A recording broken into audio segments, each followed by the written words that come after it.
ஹர ஹர நம பார்வதி பதையே ஹர ஹர மகாதேவ. ஜானகி காந்த ஸ்மரணம் ஜெய ஜெய ராம ராம. கோபிகா ஜீவன ஸ்மரணம் கோவிந்தா கோவிந்தா. ஆதிபராசக்தி ஜெகன்மாதா கி ஜெய். சுவாமியே சரணமையப்பா. ஆஞ்சநேயமூர்த்திக்கு ஜெய். ஹரே ராம ராம ராம ஹரே ஹரே. ஹரே கிருஷ்ண கிருஷ்ண கிருஷ்ண ஹரே ஹரே. ஹரே ராம ராம ராம ஹரே ஹரே. ஹரே கிருஷ்ண கிருஷ்ண கிருஷ்ண ஹரே ஹரே. ஹரே ராம ராம ராம ஹரே ஹரே. ஹரே கிருஷ்ண கிருஷ்ண கிருஷ்ண ஹரே ஹரே. ஹரே ராம ராம ராம ஹரே ஹரே. ஹரே கிருஷ்ண கிருஷ்ண கிருஷ்ண ஹரே ஹரே. ராஜா ராமச்சந்திரமூர்த்தி கி ஜெய. ஆதோ ராம தபோவனாதிகமனம் ஹத்வா மிருகம் காஞ்சனம் வைதேகி ஹரணம் ஜடாயுமரணம் சுக்ரீவ சம்பாஷணம் வாலே நிர்தரணம் சமுத்திரதரணம் லங்காபுரி தாகனம் பశ్చాத் ராவண கும்பகர்ணஹனனம் ஏதத் ஹி ராமாயணம். அப்படின்னு ஏக ஸ்லோகி ராமாயணம்னு ஒரே ஸ்லோகத்துல ராமாயணத்துடைய மகிமையெல்லாம் நம்ம வால்மீகி ராமாயணத்துல இருக்கிற விஷயத்தெல்லாம் சொல்றது போல ஒரு அற்புதமான ஸ்லோகம். அதையே கம்பநாட்டாழ்வார் தமிழ்ல ஒரு ஸ்லோகத்துக்குள்ள ராமாயணம் முழுக்க அடக்கிட்டார் வால்மீகி. அதே போல கம்பநாட்டாழ்வாரும் ஒரு அற்புதமான ஒரு பாடல், ஒரு செய்யுள் பாடலுக்குள்ள ராமாயணம் முழுக்க அடக்கியிருக்க. பராவரு ராமன் பராவரும் ராமன் மாதொடு இளவல் பின்படரக்கான் போய் விராதனை கரணை மானை கவந்தனை வென்றி கொண்டு மராமரம் வாலி மார்பு துளைத்து அணை வகுத்து பின்னர் இராவணன் புலமும் கொன்ற வெய்துடனே அயோத்தி வந்தான். இது ராமாயணத்துல இருக்கிற அத்தனை விஷயங்களை ஒரே பாடலுக்குள்ள ஒரு செய்திக்குள்ள அடக்கிவிட்டார். ராமபிரான் மாதோடு இளவல் பின்தொடர சீதாதேவியோட லக்ஷ்மணன் பின்தொடர கான் போய் அப்படின்னா கானகம் சென்று. இந்த கானகத்துல தர்மஸ்தாபர தத்பரராம் அப்படிங்கிற பேர் அவர். அந்த தர்மத்தை காக்கிறதுக்காக ராட்சசாலெல்லாம் வதம் பண்ணாரா. பிராதனை கதனை மானை கவந்தனை வென்றி கொண்டு ராட்சசாலாம் ஜெயிச்சு யாரை காப்பாத்துறதுக்கு அப்படின்னா முனிவரர்களையும் ரிஷிகளையும் தபஸ்விகளையும் கோக்கள் அப்படின்னு சொல்லப்படுற பசுக்களையும் அந்தணர்களையும் காப்பாத்துறதுக்காக தர்மத்துக்கு துணை நின்றான் ராமன். தர்மமே வடிவான ராமபிரான். வென்றி கொண்டு மராமரம் வாலி மார்பு துளைத்து அணை வகுத்து 7 மராமரங்களை ஒரே கணையால ஓட்டி வாலியுடைய மார்பல ராமபானத்தை செலுத்தி அணை வகுத்து ராமசேது அப்படிங்கிறதையும் பண்ணி ராவணன் கும்பகர்ணன் முதலிய அந்த ராட்சசர்கள் எல்லாரையும் ஒன்றை எய்து அப்படின்னா எல்லாரையும் அந்த ராட்சச குலத்தையே தொடச்சு எடுத்துவிட்டார். எதனால அப்படின்னா ராமபானத்தினால திரும்பி அயோத்தி வந்தார். அயோத்திக்கு ராஜாவாக சக்கரவர்த்தி திருமகனாக மீண்டும் பட்டம் சூடிக்கொண்டார். அப்படிங்கிறது ராமாயணத்துடைய பட்டாபிஷேகத்தோட இருக்கிற தத்துவங்கள் இருக்கிறதாக இருக்கிற ராமாயணம். இதை தமிழ்ல பாடினவர் கம்பநாட்டாழ்வார். அவர் வால்மீகி ராமாயணத்தை அப்படி அதை தழுவியே இதையெல்லாம் பாடியிருக்கார் அப்படிங்கிறது அவரே தன்னுடைய பாடல்ல சொல்றார். நாரன் விளையாட்டெல்லாம் நாரத முனிவன் கூற ஆரண கவிதை செய்தான் அறிந்த வால்மீகி என்பார். நாரனுடைய அவதாரமான ராமாவதாரம் அத நாரத முனிவன் யாருக்கு கூறினார் அப்படின்னா ஆரண கவிதை செய்தான். யாருக்கு அப்படின்னா வால்மீகி அப்படிங்கிறவருக்கு இந்த ராமாயணம் அப்படிங்கிறத உபதேசம் பண்ணவர் நாரதர். அவர் இருக்கிற காலத்திலேயே ராம அப்படிங்கிற 2 எழுத்த உபதேசம் பண்ணி அந்த ராம பிரேமையில ஆழ்த்தி வால்மீகி முனி இந்த ராமன் வாழ்ந்த காலத்திலேயே பண்ணிட்டான் அப்படிங்கிறதுனால அது இதிகாசம். இது போல இன்று நடந்தது அப்படின்னு எழுதப்பட்டது, அதனால அது இதிகாசம் அப்படிங்கிற பேர். இது ரெண்டு இதிகாசங்கள். ஒரு ராமாயணம் இது வால்மீகி காலத்துல வால்மீகியே எழுதினது ராமர் இருக்கிற காலத்துல. இன்னொன்னு வியாச பகவான் மகாபாரதம் நடந்த காலத்துல எழுதின ரெண்டும் இதிகாசங்கள். அதுல இதுக்கு என்ன பெருமை அப்படின்னா ஆதி காவியம் ஆதி புராணம்னு சொல்லப்படுறதான் இந்த ராமாயணத்தை எழுதினவர் வால்மீகி. சீரணி சோழ நாட்டில் திருவழுந்தூரில் வாழ்வான். இதை தழுவி ஒருத்தர் திருவழுந்தூர் அப்படின்னு சொல்லப்படுற தேரெழுந்தூர்னு இன்னைக்கு பேர் அந்த ஊருக்கு, மயிலாடுதுறைக்கு மிக அருகில் இருக்கிற ஸ்தலம். இந்த ஸ்தலத்துல அவதாரம் பண்ண கம்ப நாட்டாழ்வார். காரணி கொடையான் கம்பன் தமிழில் கவிதை செய்தார். தமிழ்லயே நாமெல்லாம் இதை நீங்க படிச்சு ஆனந்தப்படுறது மாதிரி ஆயிரக்கணக்கான செய்யுள் பாடல்களாக இந்த ராமாயணத்தை எல்லாம் தொகுத்து வழங்கி செய்யுள் பாடல்களாக தொகுத்து வழங்கி நமக்கு அனுகிரகம் பண்ணியிருக்கார் கம்ப நாட்டாழ்வார். யாருடைய அனுகிரகத்தினாலனா கதிராமங்கலம் அப்படிங்கிற ஊர்ல இருக்கிற துர்கா பரமேஸ்வரனுடைய உபாசகர், காளி உபாசகரான அவருக்கு இந்த வைணவ காவியமான இந்த ராமாயணத்தை எழுதுறதுக்கு அனுகிரகம் பண்ணது அம்பாள். அதுக்குள்ள இருக்கிற தத்துவம் என்ன அப்படின்னா இந்த பதிக பாடல் எல்லாம் பாடி செய்யுளாக எழுதி இதை அரங்கேற்றம் பண்ணது ஸ்ரீரங்கத்துல. அது ஒரு பெரிய லீலையாக நடந்தது. நன்மையும் செல்வமும் நாளும் நல்குமே, சின்மையும் பாபமும் சிதைந்து செய்யுமே, ஜென்மமும் மரணமும் இன்று தீருமே, இம்மையே ராம என்ற 2 எழுத்தினால். ராம என்ற 2 எழுத்துடைய மகிமையை இந்த பிரசித்தியான பாடல்ல கம்பநாட்டாழ்வார் சொல்லி நமக்கு எல்லா நன்மையும் தரும், எல்லா செல்வங்களையும் தரும், நம்மளுடைய திண்மையான பாவம் எல்லாம் சிதைந்து போகும், ஜென்மமும் மரணமும் இன்றி சிறந்த நல்வாழ்க்கை கிடைக்கும். எப்போ அப்படின்னா இம்மையே, இப்ப இருக்கிற போது இருக்கிற காலத்துல ராம ராம ராம அப்படிங்கிற ராமநாமத்தை சொல்ல அப்படிங்கிற அற்புதமான செய்யுளும் அந்த கம்ப ராமாயணத்துக்குள்ள. இது எப்போ எழுதினார், எப்போ அரங்கேற்றம் பண்ணாருக்கு அப்படிங்கிறதுக்கும் குறிப்பு இருக்கு. 1239 ஆண்டுகளுக்கு முன்னாடி 8ஆம் நூற்றாண்டில் இது அரங்கேற்றம் ஸ்ரீரங்கத்துல நடந்திருக்கு. இதுல நட்புக்கோட் படலம் அப்படிங்கிற படலத்துல ராமபிரான் யாரு ராமபிரானாக வந்து அவதாரம் பண்ணிருக்கார் அப்படிங்கிறத ஒரு சிறப்பான செய்யுள்ள சொல்றார். திறத்து மாமரை அயனொடு ஐமுகன் பிறர் தேடி புறத்தகத்து உணரறிய தன் பொன்னடி கமலம் உறச்சிவப்பை தரைமிசை உரல் அறம் ஆக்கல் மரத்தை வீட்டுதல் அன்றியே பிரிதி மற்ற உண்டோ அப்படின்னு ஒரு செய்யுள். அது செய்யுளுக்குள்ள இருக்கிற விஷயம் என்ன அப்படிங்கிறத பார்க்கணும். எல்லா திறங்களும் அடைந்த திறங்களின் வடிவமாக, எல்லா தர்மத்தின் வடிவமாக இருக்கிற நான் வேதம். அந்த வேதம் அயனோடு ஐமுகன்னு சொல்லப்படுற பிரம்மாவும், ஐமுகங்கள் கொண்ட பரமசிவன், பிறர் எல்லா தேவர்களும் தேடி வைகுண்டம் அப்படிங்கிற அந்த தாமத்தை அடைந்து அவரை வந்தனை பண்ண, அவர் தன்னுடைய திருவடியான அந்த திருவடி சிவப்ப அப்படின்னா தரையில நடந்தா பகவானுடைய திருவடி அப்படி செவந்து போகுமா, அப்படி ஒரு தாமரை கண், தாமரை கரங்கள், தாமரை பாதமுடையவரான பெருமாள் தரைமிசை உரல் அப்படின்னா தரையில நடந்து வந்து அவதாரம் பண்ணார். எதுக்கு அப்படின்னா அறம் ஆக்கல், தர்மத்துக்கு துணைவரான ராமபிரான் தர்மத்துக்காக, தர்மத்தை ரட்சணம் பண்ணணும் அப்படிங்கிறதுக்காக அவதாரம் பண்ணார். அப்புறம் என்ன அப்படின்னா தர்மத்தை காக்கிறது அப்படின்னா அதர்மத்தை ஒழிக்கிறதுங்கிறது ஒண்ணு இல்லையா. அதனால மரத்தை வீட்டுதல், அதர்மத்தை அழித்தார், ராட்சசர்களை எல்லாம் சம்ஹாரம் பண்ணார். அப்படி வந்தவர் தர்மத்தின் வடிவமான ராமபிரான். அவர் திருமாலே ஒரு வாக்கு கொடுத்துட்டு வந்தாராம். என்ன அப்படின்னா மசரதம் அனையவர் வரமும் வாழ்வோர் நிசரத கனைகளால் நீரு செய்யா கசரத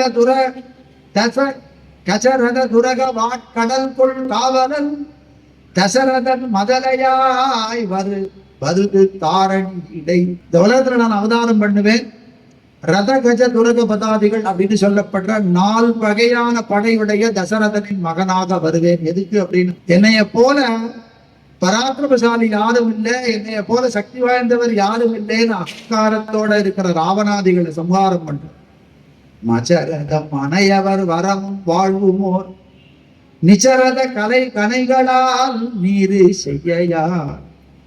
ராமபானம் கொண்டு ராட்சசாலை எல்லாம் வதம் பண்ண போறேன், அதுக்காக நான் அவதாரம் பண்றேன். யாரு வயத்துல அப்படின்னு, கோசலையின் வயத்துல மகனாக நான் அவதாரம் பண்ண போறேன் அப்படின்னு சொல்லி வந்தா, இந்த ராமபிரான் கையில கோதண்டத்தை தாங்கி ராமபானத்தை எல்லாம் தாங்கி கொண்டு காட்டுல நடந்து வந்தார் இல்லையா. இவர் யாரு அப்படின்னா திருமால் அவதாரம். ஆனா எல்லாருடைய மும்மூர்த்திகளுடைய உருவமும் உடையவரான ராமபிரான், பிரம்மா விஷ்ணு சிவஸ்வரூபமாக இருக்கிறவர் ராமன் அப்படிங்கிறதையும் கம்பர் தன்னுடைய ராமாயணத்துல சொல்றார். மூலவும் நடுவும் ஈரும் இல்லதுவார் மும்மை தாய, காலமும் கணக்கும் நீத்த காரணன் கைவில் ஏந்தி. இதுதான் ஆரம்பம் அப்படிங்கிறது யாருக்கும் தெரியாது. நாராயணனுடைய தொடக்கத்தை அறிந்தவர் யார், நாராயணனுடைய நடுவை அறிந்தவர் யார், அந்த நாராயணனுடைய முடிவை அறிந்தவர் யாரும் இல்லை. அப்படி காலத்துக்கும் கணக்குக்கும் எட்டாத பிரம்மஸ்வரூபம் காரணம். அவர் பிரம்மஸ்வரூபமாக மட்டும் இல்லை, உலகத்தையும் படைத்தார். அந்த உலகத்துல உயிர்களையும் படைத்து இந்த உயிர்கள் வாழும் சாஸ்திரங்களையும் சொல்லி தர்மத்தை நிலைநாட்டின காரணனானவர் கையில கோதண்டம்ங்கிறதையே சூலமும் திகிரி சங்கும் கரகமும் துறந்து. அப்படின்னா சிவபெருமான் கையில இருக்கிறது திரிசூலம், அதையெல்லாம் அங்க வச்சுட்டார். சிகிரி சங்கு அப்படின்னா சங்கு சக்கரதாரியான திருமால், அதெல்லாம் அங்க வச்சுட்டார். அப்புறம் பிரம்மா கையில இருக்கிற கமண்டர், பிரம்மா சிவஸ்வரூபம். அவர் ஒருத்தர் சத்தியலோகத்துல இருக்கிற பிரம்மா, வைகுண்டத்துல இருக்கிற ஸ்ரீமன் நாராயணன், கைலாயத்துல இருக்கிற பரமசிவன், இவா 3 பேருடைய சக்தியும் ஒரே உருவம் தாங்கி கையில கோதண்டம் அப்படிங்கிறத தாங்கி வந்து தொல்லை ஆலமும் மலரும் வெள்ளி பொறுப்பும் விட்டு மலர்ல அமர்ந்திருக்கார் சத்தியலோகத்துல பிரம்மா. திருமால் க்ஷீராப்தி அப்படிங்கிற பார்க்கடல்ல படுத்துட்டு இருக்கார். வெள்ளி பொறுப்பு அப்படிங்கிற கைலாய மலையில பரமேஸ்வரன் இருக்கார். இந்த மூவரும் அந்த இடத்தை விட்டுட்டு கீழே இறங்கி வந்திருக்கா. எப்படி அப்படின்னா ராமபிரான் அப்படின்னு ஒரு அற்புதமான அத்வைத பரமான திருமால் வேற, சிவபெருமான் வேற, பிரம்மா வேற, எல்லாம் வெவ்வேற அப்படின்னு நினைக்காமல் எல்லாத்துடைய உருவமாக ராமபிரான் இந்த பூலகத்துல அவதாரம் பண்ணி தர்மத்தை காக்கிறதுக்காக வந்தார் அப்படிங்கிற. ஆலமும் மலரும் வெள்ளி பொறுப்பும் விட்டு அயோத்தி வந்தார். அயோத்தியில திருவவதாரம் பண்ணார். அயோத்திங்கிற நகரத்துக்கு பேரு சொல்றார், யாராலையும் ஜெயிக்க முடியாத நகரம் அயோத்தி. யுத்தம் பண்ணி யாராலையும் ஜெயிக்க முடியாத நகரம். அந்த நகரத்துல வந்து அவதாரம் பண்ண ராமபிரானுடைய பெருமைய இந்த கம்மநாட்டாழ்வாருடைய அபிமான குருநாதரான நம்மாழ்வார் அற்புதமான ஒரு பாடல்ல பாடி எல்லாத்தையும் தெரிஞ்சுக்கணும்னு ஆசைப்படுற ஒரு ஜீவன் இந்த உலகத்துல பிறந்து எல்லா ஞானத்தையும் பெறணும்னு நினைக்கிறவன் ராமபிரானை தவிர வேறு விஷயத்தை கத்துட்டு அந்த ஞானத்தை பெறலாம்னு நினைக்கலாம். ஞானம் பொழுதாக தெரிஞ்சுக்கணும்னு நினைக்கிறவன் முதல்ல படிக்க வேண்டியது ராமாயணம். கற்பார் ராமபிரானை எல்லால் கற்பரோ. ராமபிரான அல்லாத வேற யாராவது கற்பால, அதை தவிர ராமாயணத்தை தவிர வேற எதையாவது படிக்கணுமா? புற்பா முதலா புல்லரும் பாதி ஒன்றின்றியே நற்பால் அயோத்தியில் வாழும் சராசரம் முற்றவும் நற்பாலுக்கு உய்த்தனன் நான்முகனார் பெற்ற நாட்டுள்ளே. அயோத்தியில இருந்த புல்லு முதல் அத்தனை ஜீவராசிகளையும் தான் வாழ்ந்த காலத்துல வாழ்ந்த உயிர்களை எல்லாத்தையும் வைகுண்டத்துக்கு அழைச்சிட்டு போன ராமபிரானுடைய பெருமையை கத்துக்காமல் மிச்சதெல்லாம் கத்துட்டு என்ன பயன்? ராமனுடைய கதையை காதால கேட்கணும், ராமபிரானுடைய திருவடிய மனதால நினைக்கணும். இந்த ராமபிரானுடைய நாமம் ராம ராம ராம என்ற ராமநாமத்தை வாக்காக சொல்லணும். இப்படி சொல்லும் பக்தர்கள் எந்த யுகத்துல இருந்தாலும் அவளுக்கு தன்னுடைய ராம தாமத்துக்கு அழைச்சிட்டு போறார். அப்பேற்பட்ட மோட்சத்தை கொடுக்கிற தாரக நாமம் அப்படின்னு சொல்லப்படும். தாரகம்னா ஒரு படகு பெரிய சமுத்திரத்தை கடந்து இக்கரையில இருந்து அக்கறைக்கு போகணும்னா படகுல ஏறி போகணும். அப்படி இந்த சம்சார சாகரத்தை கடக்கிறதுக்கு இந்த உயிர்களுக்கெல்லாம் ஒரு படகு இருக்கு, அது ராமநாமம்ங்கிற படகு. அந்த ராமநாமத்தை சொல்லி உதாரணம் அடையலாம் அப்படின்னு பல பாடல் இது தர்மத்தை போதிக்கிற ராமாயணத்துல இன்னைக்கு நாம எடுத்துக்க போற ஒரு அற்புதமான விஷயம். யுத்தகாண்டத்துல விபீஷன் ராவணேஸ்வரனுக்கு ராமனுடைய பெருமை எல்லாம் சொன்ன ஒரு விஷயத்தை கருத்துல ஏதோ ஒரு 2 மணி நேரத்துக்குள்ள ரொம்ப ராமாயணம் அனுபவிக்கணும் அப்படின்னா ஒரு திவலை எப்படின்னா ஒரு கோவில்ல பிரசாதம் கொடுக்குறா, தீர்த்த பிரசாதம் கொடுக்குறான்னா ஒரு உதிரணி ஜலம் நமக்கு கையில கிடைக்கிறது, அது பெரிய தீர்த்த பிரசாதம், பகவானுடைய பிரசாதம். அதுபோல ராமாயணம் அப்படிங்கிற மகா காவியத்துக்குள்ள ராட்சச குலத்துல அவதாரம் பண்ண விபீஷன், ராட்சச குலத்துல அவதாரம்னே சொல்லணும். ஏன்னா பரம பாகவத், அந்த பரம பாகவதருடைய வாக்குனால இன்னொரு பாகவதருடைய பெருமை சொல்லப்பட்டது, பகவானுடைய பெருமையும் சொல்லப்பட்டது. அதை கருத்துல இந்த யுத்த காண்டம் அப்படிங்கிறத ஆரம்பிக்கிற போதே, தொடங்குற போதே ஒரு வாழ்த்து பாடல் பாடுற கம்ப நாட்டாள். ஒரே பிரம்மன் தான் எல்லா உருவமும் எடுத்து நமக்கு ஒவ்வொரு வெவ்வேறு உருவத்துல நமக்கு காட்சி கொடுக்கறது அப்படிங்கிறத நம்ம அத்வைத சம்பிரதாயத்தில் இருக்கலாம். அதை முழுக்க நம்பர் பிரம்மமே பல உருவம் எடுத்திருக்கு, ஒரே பிரம்மம் தான். அதுவே விநாயகர்ல இருந்து ஆஞ்சநேயர் வரைக்கும் இருக்கிற அத்தனை தெய்வங்களுடைய உருவமும் அந்த பிரம்மத்தின் வடிவமே. ஒன்றே எண்ணின் ஒன்றாம் பல என உரைக்கின் பலவாம். நீ ஒண்ணு நினைச்சுனா ஒண்ணு, பல நினைச்சா பல. அன்றே எண்ணின் அன்றேயாம், ஆமே எண்ணின் ஆமேயாம். இது இல்லை அப்படின்னா அது இல்லை, ஆமாம் அப்படி அது இருக்கு அப்படின்னா இன்றே எண்ணின் இன்றேயாம், உளது என்று உரைக்கின் உளதேயாம். ஆம் ஒன்று, அது இன்று இருக்கு அப்படின்னு நினைச்சேனா இருக்கு, இல்லைன்னா இல்லை. நன்றே நம்பி குடி வாழ்க்கை நமக்கிங்கு என்னோ பிழைப்பு அம்மா. தெய்வம் இருக்கு அப்படிங்கிற நம்பிக்கையில, நம்பிக்கை சக்கரம் நம்மளுடைய வாழ்க்கைய ஓட்டுறது. எந்த துயரம் வந்தாலும் தெய்வம் நமக்கு துணை இருக்கு அப்படிங்கிற ஒரு நம்பிக்கை தான் எல்லாருடைய வாழ்க்கையும். அந்த நம்பிக்கையோட நாம் வாழறோம் அப்படின்னு சொல்றார். நன்றே நம்பி குடி வாழ்க்கை, இந்த தெய்வத்துடைய திருவடியை அடைந்தால் நாம் உதாரணமாவோ அப்படிங்கிற அந்த ஒரு நம்பிக்கை ஒண்ணு போதும். அந்த நம்பிக்கையை கொண்டு நம்ம இன்பகரமான வாழ்க்கையை வாழ அப்படிங்கிற பாடலோட தொடங்குற. அது எப்படி அப்படின்னா, இவர் அந்த தெய்வத்துடைய மகிமையை பத்தி இந்த யுத்த காண்டத்துல சொல்லப்போ, யுத்தம்னா ஏதோ சண்டை நடக்கிறது மட்டும் இல்லை, அதுக்குள்ள இருக்கிற பொதிந்த ஆழ்ந்த விஷயங்களை நம்ம அனுபவிக்கிறோம். இன்னைக்கு எடுத்துட்டு இருக்கிற கருத்து, யுத்த காண்டம் எங்க தொடங்குறது அப்படின்னா, ஆஞ்சநேயர் இலங்கையில வாளுல நெருப்பு வைக்கப்பட்டு அங்க இருக்கிற இலங்கையை எரித்துட்டு திரும்பி இங்க வந்து கண்டேன் சீதையேன்னு ராமபிரான்ட்ட சொன்னதுக்கு அப்புறம் நடக்கும். அங்க ராவணேஸ்வரனுடைய அரசவை கூடியிருக்கு. இப்ப எப்படி இருக்கு அப்படின்னா, ஒரு குரங்கு நம்ம ஊருக்குள்ள வந்துட்டு போயிடுத்து, இங்க இலங்கையில இருக்கிற முக்கியமான இடங்களை எல்லாம் எரிச்சுட்டு போயிடுது, எத்தனையோ பேருடைய உயிரை எல்லாம் பறித்துட்டு போயிடுது. இதனால 7 நாள் தன்னுடைய புஷ்பக விமானத்துல ஏறிண்டு குளிக்காம கொள்ளாம ஒண்ணும் பண்ணாம ராவணேஸ்வரன் இந்த குரங்கை தேடி தேடி புஷ்பக விமானத்துல அப்படி அலைஞ்சான்னு. இந்த குரங்கை பிடிக்க முடியாது. ஆஞ்சநேயர் அங்கிருந்து கிளம்பி சீதாதேவி கொடுத்த சூடாமணியை எடுத்துட்டு வந்துட்டார். திருப்பி இங்க ராமர்கிட்ட காமிக்கிறதுக்கு வந்துட்டார். இதை தேடிட்டு அங்க சுத்திட்டு இருக்கான ராவணேஸ்வரன். அவையில எல்லாரையும் கூப்பிட்டு எல்லாரையும் மந்திரிகளை எல்லாம் உட்காத்தி வச்சு பேசுற. சுட்டது குரங்கு எரி சூறை ஆகிட கெட்டது கொடிநகர் கிளையும் நண்பரும் பட்டனர் பரிபவம் பறந்தது எங்கனம் இட்ட இவ்வரியனை இருந்தது என் உடல். நான் உடல்ல உயிர் தாங்கி இருக்கிற போதே இந்த இலங்கைக்கு இவ்வளவு பெரிய கேடா. ஒரு குரங்கு வந்தது உள்ள, அது ஒரு பெரிய அட்டகாசம் பண்ணிட்டு போயிடுது. சுட்டது குரங்கு. அந்த குரங்குடைய வால்ல தீ வச்சு அதுக்கு தண்டனை கொடுக்கலான்னு பார்த்தா, அங்க கற்பரசியான சீதையுடைய வேண்டுதுனா அந்த வாளுக்கு ஒண்ணும் ஆகல. வாழச்சுடல குரங்கு, அது குரங்குடைய வாழச்சுடல அக்னி. இலங்கை நகரத்தையே சுட்டது அக்னிங்கிறத சொல்றார். சுட்டது குரங்கு எரி சூறை ஆடிட.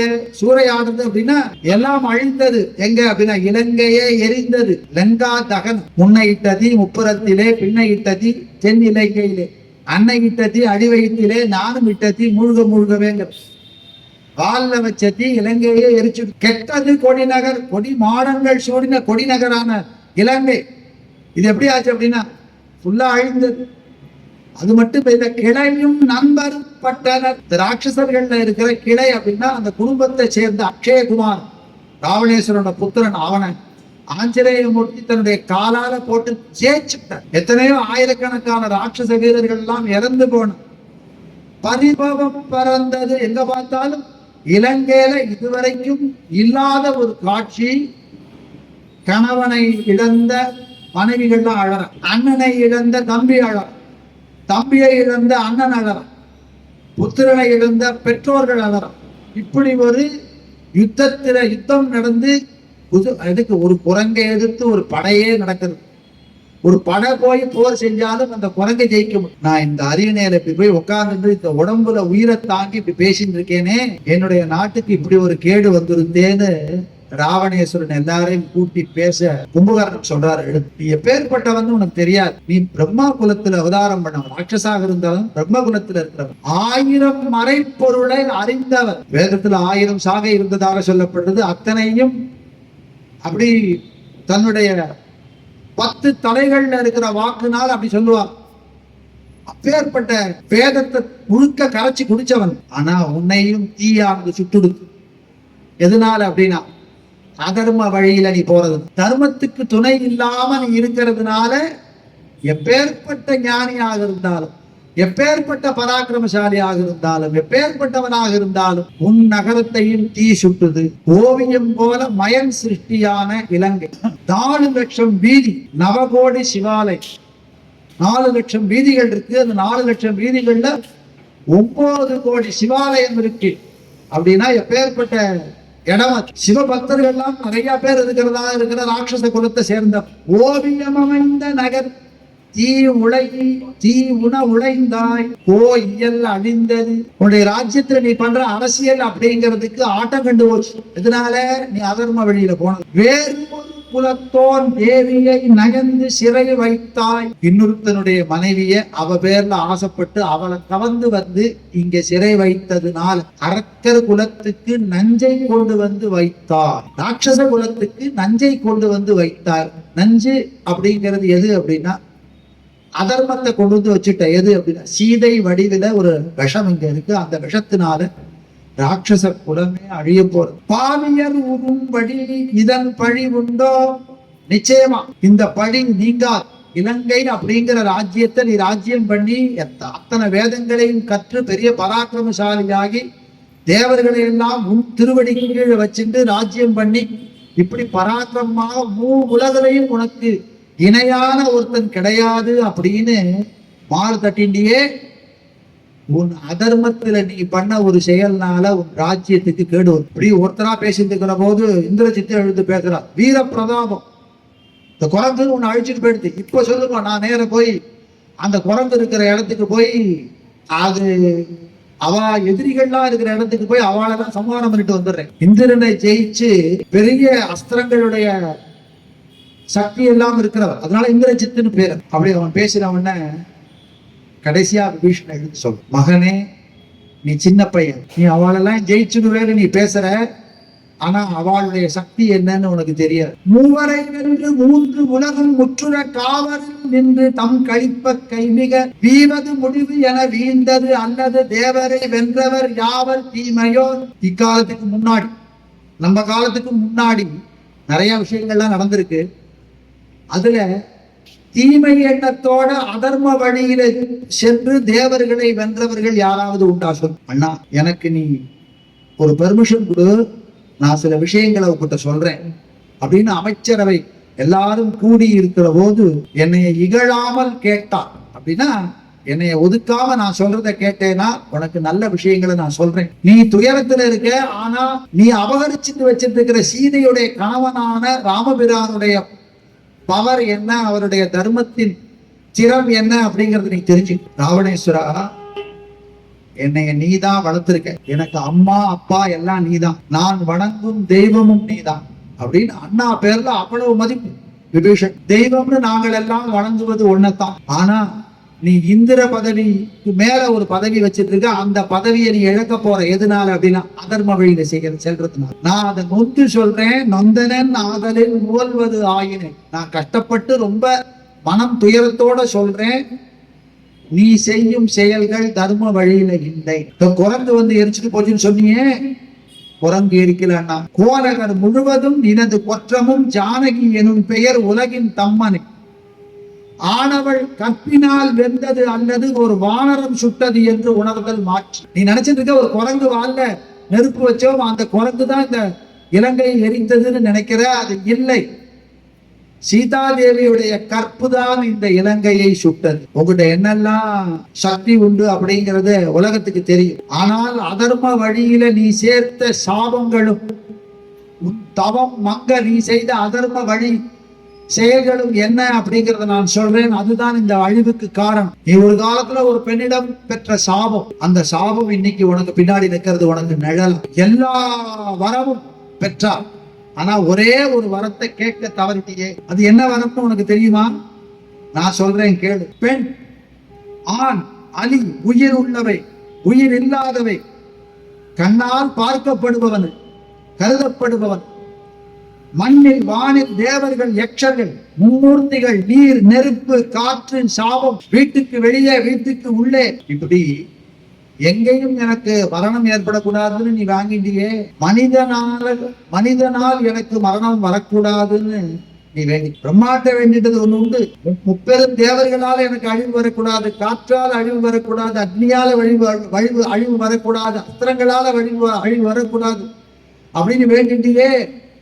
மனிதர்களை எளிமையா நினைச்சுட்டேன். மனிதர்களை எளியவராக கருதி அவர்களை வெற்றி பெற வேண்டும் என்று கேட்க தவறியதால். உனக்கு தெரியுமா, நீ எல்லாரோடையும் சண்டை போட்ட, எல்லாரையும் ஜெயிச்ச கார்த்தவீர்யார்ஜுனன் அப்படின்னு சொல்லப்படுற 1000 கரம் உடைய ஒரு மனிதன் நீ தோத்து போன தெரியுமா? அது மட்டும் இல்ல, கைலாயத்துல அன்னைக்கு சிவபெருமான் உமாதேவியாரோடு அமர்ந்திருக்கிற நேரத்துல அந்த கைலையை பெயர்த்து கொண்டு வந்து லங்கைக்கு கொண்டு வரணும்னு நினைப்புல அங்க கைலாயத்தை நீ ஆட்டி அசைச்சு சிவபெருமான் உனக்கு ஆணவம் போறதுக்கு ஒரு தண்டனை கொடுத்து, அந்த தண்டனைக்காக நிவர்த்திக்காக கையில இருக்கிற நரம்பை மீட்டி சாமகானம் பாடினியே. அந்த பரமேஸ்வரன் உனக்கு அனுகிரகம் பண்ணார்.